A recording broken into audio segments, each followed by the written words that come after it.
Para avaliar um classificador, é necessário avaliar seus resultados utilizando-se de algumas métricas. As principais delas estão expostas nesse vídeo. Como uma forma de saber como seu classificador está se comportando, utiliza-se a matriz de confusão. Ela é basicamente uma matriz de valores reais e valores preditos pelo classificador, representada da seguinte maneira. Aqui nós temos os valores preditos pelo nosso classificador e aqui nós temos os valores reais. Imagine agora que você possui um classificador cuja tarefa é classificar gatos ou cachorros a partir de imagens. Como resultado, temos que ele classificou 15 instâncias como gato e que realmente era um gato, 35 instâncias como cachorro, que na verdade era um gato, 40 instâncias como gato, que na verdade era um cachorro, e 10 instâncias como cachorro, que realmente era um cachorro. Isso nos permite observar qual classe possui mais erro e ter uma visão geral do funcionamento do nosso classificador. Partiremos agora para algumas das métricas de avaliação utilizadas, a primeira delas sendo a acurácia. Essa métrica é a mais simples, ela é basicamente o número total de acertos dividido pelo número total de exemplos. Ela deve ser utilizada em datasets com a mesma proporção de exemplos para cada classe, e também quando as penalidades de acerto e erro para cada classe forem as mesmas.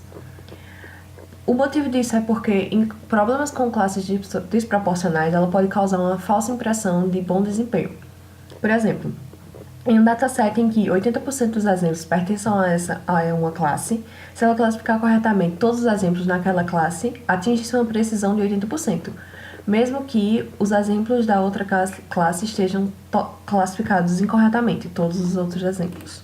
Para calcular a acurácia desse exemplo, precisamos primeiro encontrar a quantidade de classes classificadas corretamente, no caso a matriz diagonal, a diagonal principal da matriz, ou seja, 15 mais 10. Temos 25 exemplos classificados corretamente. Agora precisamos do total de exemplos pertencentes nessa classe, ou seja, os classificados corretamente mais os classificados incorretamente de cada classe. No caso, temos 100. Divide-se 25 por 100 e obtivemos uma acurácia de 25% para esse classificador. A precisão representa o número de exemplos classificados como pertencentes a uma classe que realmente são daquela classe, ou seja, os verdadeiros positivos, dividido pela soma entre este número e o número de exemplos classificados nessa classe, porém que pertencem a outras classes, ou seja, falsos positivos. Esta é a fórmula da precisão. Para calcular a precisão desse exemplo, pegamos o número de verdadeiros positivos, ou seja, 15, e dividimos pelo número de verdadeiros positivos novamente, mais o número de falso positivo, ou seja, 40. Fazendo essa conta, deu 27%. A diferença principal entre a acurácia e a precisão é que a acurácia procura responder a seguinte pergunta: no geral, o quão frequentemente o classificador está correto, enquanto que a precisão responde à pergunta: daqueles em que classifiquei como corretos, quantos efetivamente eram corretos? Outra métrica de avaliação bastante utilizada é o recall, também conhecido como sensibilidade ou revocação. O recall é a frequência em que seu classificador encontra os exemplos de uma classe. É a capacidade do sistema em predizer corretamente a condição para casos que realmente a tem. Ou seja, quando realmente é da classe X, o quão frequente você classifica como X. Essa métrica pode ser traduzida para a seguinte forma: recall é igual ao número dos verdadeiros positivos dividido pela soma de verdadeiros positivos mais falsos negativos.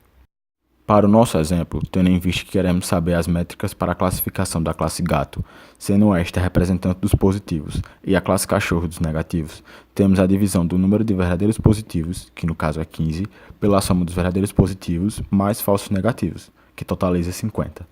Ou seja, temos um recall de 30%. Outra métrica utilizada é a F1 Score. Essa métrica combina precisão e recall, de modo a trazer um número único que indique a qualidade geral do seu modelo, e trabalha bem até com conjuntos de dados que possuem classes desproporcionais. A fórmula que define a F1 é a seguinte: F1 é igual a 2 vezes precisão vezes o recall, dividido pela soma da precisão e do recall. Essa medida é a média harmônica entre precisão e recall. Com essa informação, podemos dizer a performance do classificador com um indicador apenas. Como essa medida é uma média, esta dá uma visão mais exata da eficiência do classificador que apenas a precisão ou recall. Aplicando a F1 Score ao nosso exemplo, obtemos os seguintes resultados. 2 vezes 27, que foi o resultado obtido pela precisão anteriormente, vezes 30, que foi o resultado obtido pelo recall anteriormente, dividido por 27 mais 30. Isso totaliza 1.620 dividido por 57. E o resultado disso é 28,4% da F1 Score. Por fim, temos a especificidade. É uma métrica que mostra a proporção de verdadeiros negativos, ou seja, a capacidade do sistema em predizir corretamente a ausência da condição para casos que realmente não a têm. A especificidade pode ser definida da seguinte forma: é a quantidade de acertos negativos dividido pelo total de negativos, ou seja, é o número de verdadeiros negativos dividido pela soma dos verdadeiros negativos mais os falsos positivos. Aplicando a métrica ao nosso exemplo, temos que especificidade é igual a 10 dividido por 10 mais 40, 50, que dá um resultado de 20% de especificidade. Estas foram as principais métricas utilizadas na avaliação de classificadores. Espero que todos tenham tido um bom entendimento. Até a próxima.